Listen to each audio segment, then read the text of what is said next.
First ever factory outlet Mukunda jewellery KPHP Kothapet Khammam Somajiguda Hanmakonda. నమస్కారం, welcome to Suman TV. నేను గీతాంజలి. ప్రస్తుతం మనతో పాటు ఉన్న అతిథి శ్రీ విద్యాపీఠం వ్యవస్థాపకులు, గత 45 సంవత్సరాలుగా శ్రీ విద్యా ఉపాసన చేస్తూ ఎంతో మందికి మంత్రోపదేశం చేసిన గురువు గారు శ్రీ గురు కరుణామయ్య. వారితో మాట్లాడి మరిన్ని విషయాలు తెలుసుకుందాం. గురువు గారితో మాట్లాడదాం. నమస్కారం గురువు గారు. నమస్కారం. డిసెంబర్ 7వ తారీఖు సుబ్రహ్మణ్య షష్ఠి. అసలు ఆ రోజున పూజ ఏ విధంగా చేసుకోవాలి? సుబ్రహ్మణ్యుడి ఆరాధన అంటే ఇక్కడ ఒక సందేహం, సుబ్రహ్మణ్యుడు అంటే నాగరాజ, కుమారస్వామికి అసలు ఆ పేరు ఎందుకు వచ్చింది? ఆ రోజున ఆయన ఎలా పూజించాలి? వారికి పూజ చేయటం వల్ల కలిగేటువంటి ఫలితం ఏమిటి? వివరించండి. మంచి ప్రశ్న అడిగారు. ఈ సుబ్రహ్మణ్య షష్ఠి ఎప్పుడు చూసినా సుబ్రహ్మణ్య షష్ఠి అంటూ ఉంటారు, స్కంద షష్ఠి అని. నాగుల చవితి తర్వాత షష్ఠి ఒకటి వస్తుంది, అప్పుడు సుబ్రహ్మణ్య షష్ఠి అనే చేస్తారు. ఇప్పుడు షష్ఠి అంటారు. నిజాన్ని చెప్పాలంటే సుబ్రహ్మణ్యుడు నాగరాజు కాదు, కానీ సుబ్రహ్మణ్య ఆరాధన వల్ల సర్పదోషం పోతుంది. సర్పదోషం అంటే సాధారణంగా ప్రతిదోషానికి ఏదో ఒక పేరు పెట్టాలి కదా. సర్పదోషం అంటే దానివల్ల పెళ్ళిళ్ళు అవ్వకపోవడం, అయినా భార్యాభర్తల మధ్య సఖ్యత లేకపోవడం, ముఖ్యంగా పిల్లలు కలకపోవడం, అలాంటివి జరుగుతాయి. ఇక్కడ చూడండి ఎంత టెక్నికల్గా ఇది వ్యాలిడో. ఇప్పుడు సుబ్రహ్మణ్య స్వామి స్వాదిష్టానంలో ఉంటాడు, అందుకే 6 ట్రయాంగిల్స్, షట్కోణం, ముఖుడు, షణ్ముఖ సరిపోయింది. అక్కడే బాలా త్రిపుర సుందరి, బాల సుబ్రహ్మణ్యం ఇద్దరు అక్కడే ఉన్నారు. ఈ ఆవిడ మంత్రం ఐం క్లీం సౌ సౌ క్లీం అయితే, ఈయన మంత్రం ఓం శ్రీం హ్రీం క్లీం ఐం సౌం శరవణ భవాయ నమః. శరవణ భవ శరవణ భవ శరవణ శరవణ భవ 6 సరిపోయింది. ఈ అక్షరాలు చెప్తేట కామ క్రోధ లోభ మోహ మదమాత్సర్యాలన్నీ కంట్రోల్లో ఉండి మంచి సాధన చేయొచ్చు.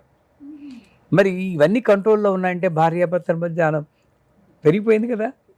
అంటే సుబ్రహ్మణ్య మంత్రం దానికి సరిపోతుంది.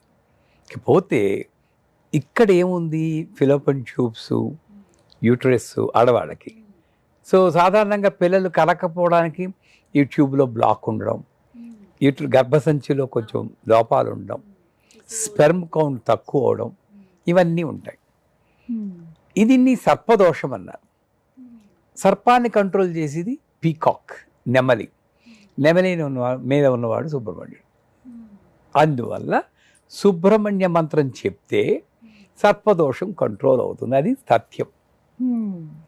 సో సుబ్రహ్మణ్య షష్ఠి నాడు ముఖ్యంగా అందరూ పిల్లలు లేనివారు ఆ రోజు పూజ చేసుకుంటే తప్పనిసరిగా పిల్లలు కలుగుతారు అని నమ్మకం పెట్టుకుని చేయాలి. పోతే ఎలా చేయాలి? సాధారణంగా ఆ రోజు కూడా నేను నాగరాజు అనుకుని పుట్టలోకి వెళ్ళి పాలు పోసి అక్కడ పోని నిజంగా సర్పరాజు ఉంటే వాటి పీస్ ఆఫ్ మైండ్ పోగొట్టేటట్టు అక్కడ టపాకాయలు పేలుస్తారు. తప్పేనా అది? అది అయితే చాలా దారుణం. శాపం ఇస్తాడు. నన్ను అడిగితే ఆ నాగరాజు శాపం ఇస్తాడు. అంతవరకు సర్పశాపం లేకపోయినా పుట్ట దగ్గరికి వెళ్ళి టపాకాయలు పెరిస్తే మాత్రం శాపం ఇస్తాడు. ఇంకా పుట్ట పైన పెట్టాలి, కానీ ఆ పుట్ట లోపల కోడిగుడ్లన్నీ మొత్తం కుక్కేసేసి వాడు పైకి రాకుండా చేసి ఇంత విపరీతంగా చేయకూడదు. అది వేరు, నాగుల చవితి. ఈరోజు కూడా అది చేస్తారు. అలా చేయకుండా సుబ్రహ్మణ్య స్వామికి దధ్యోజనంతో పెడితే మంచిదంటారు. ఆయనకి ఒక మంత్రం ఉంది, చెప్పాను కదా, ఓం శ్రీం హ్రీం క్లీం ఐం సౌం శరవణ భవాయ నమః, లేదా శరవణ భవ అన్న మంత్రం. ఆయనకి సుబ్రహ్మణ్య త్రిశతి అని 300 నామాలు ఉన్నాయి. ఒక్కొక్క 6 అక్షరాలు కదా, ఒక్కొక్క నామానికి 50, ఒక అక్షరానికి 50 చొప్పున 6 50 300 సరిపోయింది. శ్రీం సౌం శరవణ భవ శరచంద్రాయ ప్రభ అని వరుసకి వస్తుంది. నేను రోజు చేస్తాను అది. మనకి దోషాలు ఉన్నా సుబ్రహ్మణ్యం బాలా త్రిపుర సుందరి ఆ రూపంలో అర్చించుకుంటామని. 2 పిల్లల గురించి కూడా కాదు, అది వేరు. సో సుబ్రహ్మణ్య స్వామి యొక్క ఆరాధన ఎలా చేయాలంటే, విగ్రహం మనకు దొరుకుతుంది, చిన్న సైజు విగ్రహం, అది పెట్టుకోవచ్చు. అంటే కుమారస్వామి విగ్రహం కుమారస్వామి తెచ్చుకోవాలి. విగ్రహం, కుమారస్వామి అన్న, సుబ్రహ్మణ్యం అన్న, బాలసుబ్రహ్మణ్యం అన్న, మురుఘ అన్న, షణ్ముఖ అన్న, అరవాళ్ళు బాగా చేస్తారు. వాళ్ళు అసలు ఇన్ని ఆలయాలు ఉంటాయండి. కావడి పట్టుకుంటారు. ఈ ధనుర్మాసంలో కూడా కావడి పట్టుకుంటారు. పాల్ కావడి, తేన్ కావడి అని పాటలు పాడుకుంటూ, కొంతమంది విపరీతంగా ఇక్కడ నుండి ఇక్కడికి పొలాలు పడుచుకుంటూ, అది మనకు అనవసరం. సో సుబ్రహ్మణ్య విగ్రహం పెట్టుకుని అందులో వేల్తో ఉన్న, అంటే వేల్ అంటే త్రిశూలం కాదు, సోలంలా ఉన్నది వేల్మురుగా, వేల్మురుగా, వేల్మురుగా, వేల్మురుగా అని అరవాళ్ళు పాట పాడతారు. అది పెట్టిన విగ్రహం పెట్టుకొని ఆ విగ్రహంలో ముందు ఆవాహన చేయాలి. ఆవాహన ఇక్కడ అక్షతలు పట్టుకున్నా కూడా ఈ ఆరాధన ఎందుకు చేస్తారు ముందు? ఇక్కడున్న దోషాలు పోవడానికి. అందుకని ఊపిరి, ఈ బేస్ మజిల్స్, యానస్ మజిల్స్ అంటాం ఇంగ్లీష్లో, ఈ బేస్ మజిల్ని ఇలా పైకి లేపినట్టు పట్టుకొని స్వాదిష్టానాన్ని యాక్టివేట్ చేయాలి ఆ ఊపిరితో చేసి, అప్పుడు ఈ యొక్క భాగం అంతా కూడా యాక్టివేట్ అయినట్టు మనం ఊహించుకుంటూ ఏదో ఒక మంత్రం, శరవణభో, ఓం శ్రీం హ్రీం క్లీం ఐం సోం శరవణభవ అని చెప్పి 6 సార్లు చెప్పాలి. 6 కానీ కొంతమంది 6 కౌంట్లు చెప్తారు. 6, 12, 18, 24 నీ ఇష్టం చెప్పి ఆ స్వామి మీద ఆవాహన చేయాలి. చేసాక తెల్ల పుష్పాలతో చేసిన, ఎర్ర పుష్పాలు యాక్చువల్గా స్వాదిష్టానం ఎరుపు రంగులో ఉంటుంది కాదు, ఎర్ర పుష్పాలతో చేసినా సరే, ఎర్ర పుష్పాలతో షష్ఠీదేవి అని ఒక దేవి ఉన్నారు. ఆ దేవి వల్ల పిల్లలు పుడతారంటారు. సుబ్రహ్మణ్య షష్ఠి కాదు, షష్ఠీదేవిని కూడా తలుచుకుని చేస్తారు. సుబ్రహ్మణ్య షష్ఠి అను, ఆ షష్ఠికి అధిష్టాన దేవత షష్ఠీదేవి.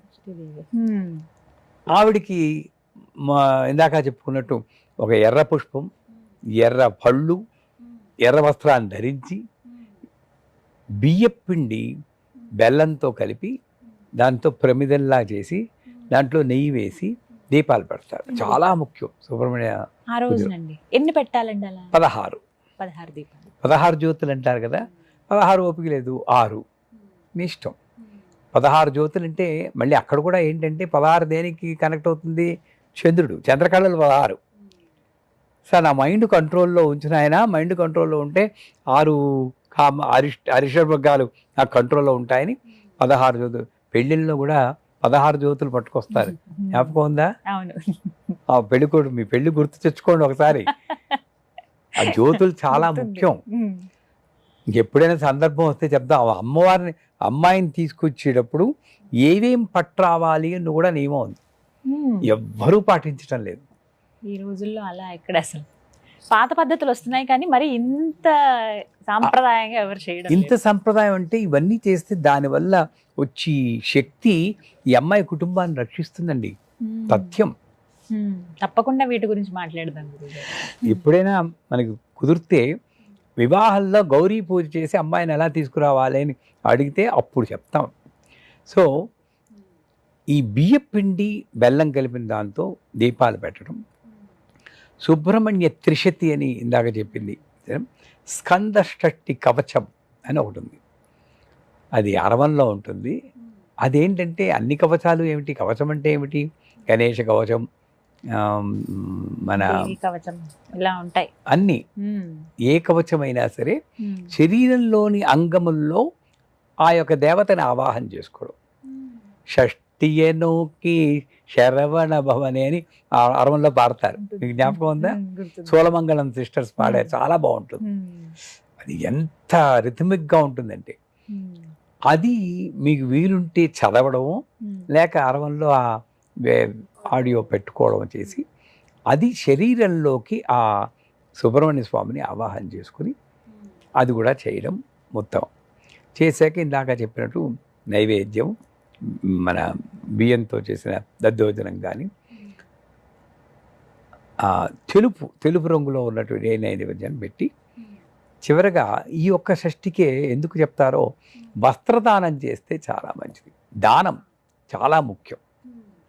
సుబ్రహ్మణ్య షష్ఠి నాడు పూజ ఎంత చేస్తామో దానికి తగిన దానం, ఏదో లేని వాళ్ళకి వస్తా అన్నం పెట్టడం, వాళ్ళకి వస్త్రాలు ఇవ్వడం, అది చేస్తే ఈ రకంగా మొత్తం అంతా సుబ్రహ్మణ్య షష్ఠి నాడు చేస్తే మనకి సర్పదోషాలు పోతాయి.